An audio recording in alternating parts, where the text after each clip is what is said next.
The average viewer watching mainstream news would think the latest violence between Israelis and Palestinians began with the kidnapping of 3 Israeli teens on June 12th. Guess what? That's not the case. Here's what the mainstream media isn't telling you.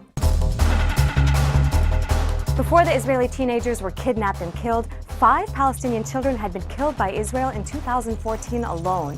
Their deaths didn't generate international outrage or a global campaign, but what they did do was add to Palestinians' ever-growing frustration with the Israeli occupation.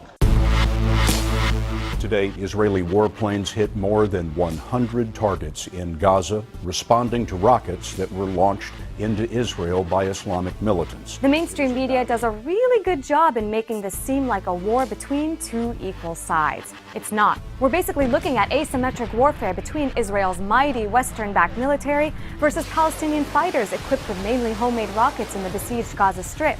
The massive airstrikes Israel is launching at Gaza now have killed dozens, destroying entire homes. Attacks from Gaza into Israel don't compare. Just look at the numbers.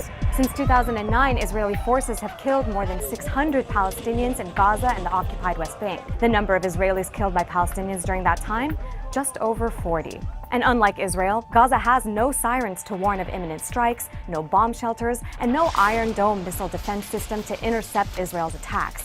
The hospitals in Gaza can barely deal with the influx of patients coming in now. Israeli spokesmen are all over the media saying their goal is to hurt Hamas and end its attacks. But very few outlets actually report Hamas's objectives, even though it announced them many times. Hamas is asking for Israel to end its raids in the West Bank, to release all the prisoners who were re-arrested after being freed in a previous prisoner swap, and to lift the siege on Gaza.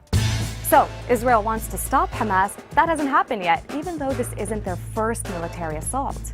In the past, there's been Operation Summer Rains, Operation Hot Winter, Operation Cast Lead, Operation Returning Echo, and Operation Pillar of Defense, just to name a few. You'd think they'd get the hint. Bombing Gaza doesn't work. Maybe it's time instead to lift the siege on Gaza and end the collective punishment there. But you probably won't hear that in the media.